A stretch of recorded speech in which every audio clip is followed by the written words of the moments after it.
என்னை ஆட்கொண்டவரும் நான் சேவிக்கிறவரும் ஆனேன். ஆண்டவராகிய இயேசு கிறிஸ்துவின் நாமத்தினாலே அன்பினல் வாழ்த்துக்கள்.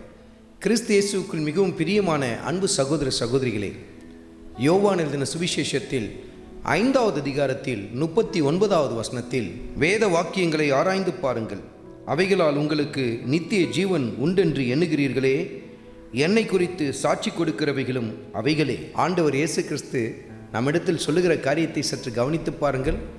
எதை நாம் ஆராய்ந்து பார்க்க வேண்டும்? வேத வாக்கியங்களை ஆராய்ந்து பார்க்க வேண்டும் என்று சொல்லி கர்த்தருடைய ஆவியானவர் சுட்டி காட்டுகிறார். ஆனால் இந்த கடைசி நாட்களில் எதை ஆராய்ந்து பார்த்து கொண்டிருக்கிறார்கள்? அதிகப்படியாய் ஒரு திரள் கூட்டம் செல்ஃபோனை தான் ஆராய்ச்சி செய்து கொண்டே இருக்கிறார்கள். ப்ரௌஸ் பண்ணிக்கொண்டே இருப்பாங்க. சோஷியல் மீடியாவை ஆராய்ந்து பார்த்து கொண்டே இருப்பாங்க. ஒரு வலைத்தளத்திலிருந்து இன்னொரு வலைத்தளம் என்று சொல்லி அப்படியே தாவிக்கொண்டே இருப்பாங்க. ஆராய்ந்து பார்த்து கொண்டே இருக்கிறாங்க. இன்னும் ஒரு சில சாரார் என்ன செய்கிறார்கள்? தங்கள் அறிவை பெருக்கிக் கொள்ளும்படிக்கு மற்ற காரியங்களை ஆராய்ந்து கொண்டிருக்கிறதை நாம் பார்க்கிறோம். ஆனால் கர்த்தருடைய ஆவியானவர் நமக்கு சுட்டி காட்டுகிறார், வேத வாக்கியங்களை ஆராய்ந்து பாருங்கள் என்று சொல்லுகிறார். அப்படி என்று சொன்னால் தியானித்து பாருங்கள். வேத வாக்கியங்களுக்கு உங்கள் நேரத்தை செலவழிக்க ஆரம்பியுங்கள்.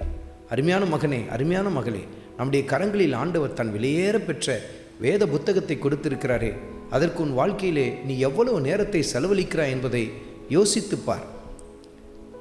சினிமா பார்க்கறதுக்கு, டிவி பார்க்கறதுக்கு, நண்பர்களோடு கூட மற்ற பொழுதுபோக்கு காரியங்களை ஈடுபடுவதற்கு, மற்ற உலக காரியங்களெல்லாம் செய்வதற்கெல்லாம் நேரம் இருக்கும்.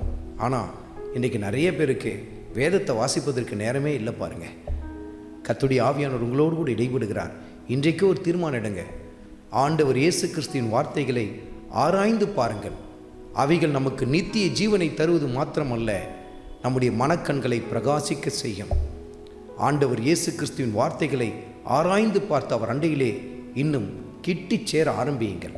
ஆண்டவராகிய இயேசு கிறிஸ்துவின் கிருபை உங்கள் அனைவரோடும் கூட இருப்பதாக. ஆமென்.